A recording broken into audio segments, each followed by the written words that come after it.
అంటేనే ఒక సమాజంలో స్ఫూర్తినిచ్చేటువంటిది. స్వేచ్ఛ ఈరోజు ఈ స్థితికి రావడానికి గల కారణాలు అయితే మనం వెలికి తీసుకోవాలి. నేనైతే నా చేతిలో పెరిగినటువంటి బిడ్డ దూరం అయింది అని అంటే నేను నమ్మలేని పరిస్థితిలో ఉన్నాను. మేమంతా కూడా స్వేచ్ఛ వల్ల అమ్మ నాన్న మేమంతా కూడా ప్రజా సమస్యల పరిష్కారం కోసం ప్రజలలో ఉండి పనిచేసినటువంటి ఒక సామాజిక కోణం నుంచి వచ్చినటువంటి వాళ్ళం. ఆ కుటుంబం నుంచి వచ్చినటువంటి స్వేచ్ఛ చాలా ఇన్స్పైర్ సమాజానికి. ఆమె మాట్లాడే ప్రతి మాట కానీ, ఆమె రాసే ప్రతి రాత కానీ ప్రతిదీ కూడా సమాజానికి, అదేవిధంగా మహిళల్ని ఇన్స్పైర్ చేసేటువంటిది, మహిళల్ని ప్రభావితం చేసేదిగా ఉంటుంది. అట్లాంటి స్వేచ్ఛ ఈ మధ్యలో ఈ రకంగా చనిపోవడానికి అంటే ఎన్నో బలమైనటువంటి కారణాలు ఉంటే తప్ప ఆ స్థితికి పోదు.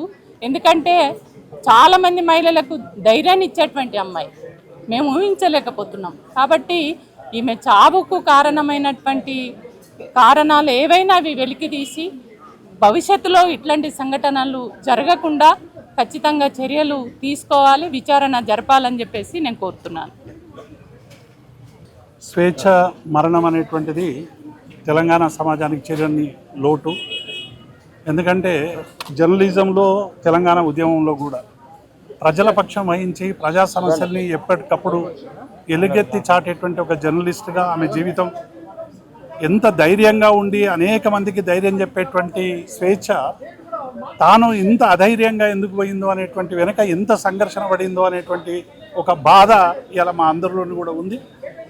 నాకు చివరి డిబేట్ ఆమె మరణించే ముందు 26 సాయంత్రం 27 నాడు ఆమె మరణిస్తే 26 సాయంత్రం 2 గంటల పాటు ఉద్యోగులకు సంబంధించినటువంటి అనేక సమస్యల మీద ఆ డిబేట్లో ఇద్దరం ఆమె ఈ ప్రభుత్వం అట్లాగే ఉద్యోగులకు సంబంధించినటువంటి అనేక సమస్యల మీద ఆమె గలమెత్తి ఇలా ఆ సమస్యలు పరిష్కారం కావాలని ప్రభుత్వ దృష్టికి తీసుకురావడానికి ఆమె చేసినటువంటి ప్రయత్నం, చివరి ప్రయత్నం కూడా అన్ని వర్గాలకు న్యాయం జరగాలనేటువంటి కోణంలోనే ఆమె చివరి వరకు కూడా బతికింది. ఈ మరణం వెనుక చాలామంది వాళ్ళ కుటుంబ సభ్యులు కానీ మిగతా వాళ్ళు కానీ అందరూ కూడా ఆరోపిస్తున్నారు ఈ ఆమె మరణం వెనుక ఏదో జరిగిందని. తప్పకుండా ఆ మరణం వెనుక ఏముందో శోధించాలి, తీయాలి.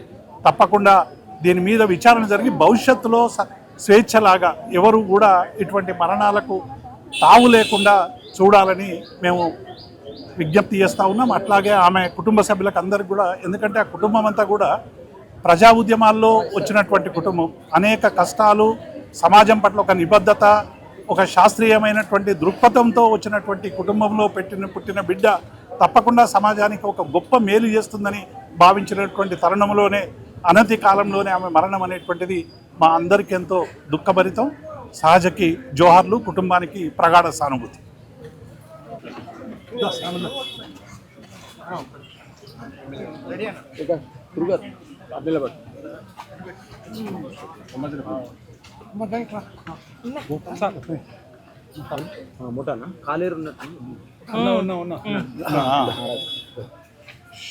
పోరాటాల కుటుంబం నుంచి వచ్చినటువంటి స్వేచ్ఛ చిన్ననాటి నుండే అనేక సమస్యలను ధైర్యంగా ఎదుర్కొని దాదాపు 18 సంవత్సరాల జర్నలిజంలో నిష్పక్షపాతంగా ఎన్నో వెలుగు తీయడం, ఎవరైనా అధైర్యపడితే దగ్గరుండి ధైర్యం చెప్పినటువంటి స్వేచ్ఛ.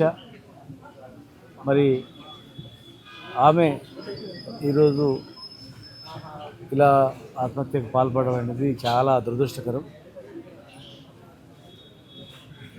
ఇలాంటి సంఘటనలు మళ్ళీ పునరావృతం కాకుండా ఖచ్చితంగా మహిళలకు ధైర్యం చెప్పేటట్లు, ఒక భరోసా ఇచ్చేటట్లు, సమస్య ఏదైనా సరే ధైర్యంగా ఎదుర్కొనేటట్లు మరి అందరూ కూడా కల్పించాల్సిన అవసరం ఉంది. తల్లిదండ్రులు ఎంతో కష్టపడి చిన్ననాటి నుంచి పెంచి పెద్ద చేసి ఒక స్వేచ్ఛగా పేరు తగ్గట్లు ఆమె జర్నలిజాన్ని కాపాడుకోవడం